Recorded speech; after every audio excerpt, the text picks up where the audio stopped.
The planet Mars has been mysterious for centuries. But over the past few decades, a fleet of orbiting and landed spacecraft has greatly advanced our understanding of it. Based on this knowledge, Mars scientists are now ready to take the next big step, bringing Martian samples back to Earth, where the full power of our terrestrial laboratories could be applied to unlocking the story of the red planet's geology, climate, and especially its potential for life, either in the past or even today. But however you tackle it, returning samples from Mars is definitely a complicated problem. So how could we actually get a sample from Mars? One approach is to use a series of 3 spacecraft working together like a relay team to deliver samples to Earth.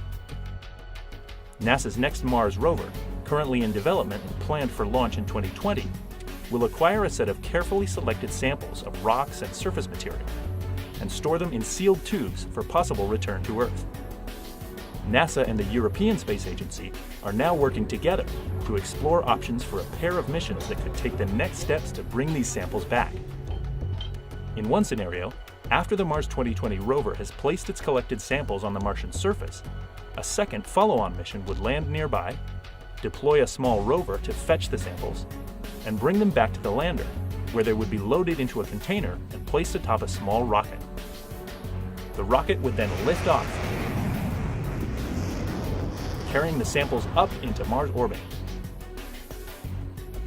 Waiting in orbit would be a third spacecraft, an Earth return orbiter, that would find the samples in space, catch up with them, capture the container, and bring it back to Earth. With Mars samples safely back on Earth, scientists around the world would be able to study them in state-of-the-art laboratories for decades to come. The payoff of a sample return would be a breakthrough in our understanding of the history of Mars and of the potential for life beyond our home planet.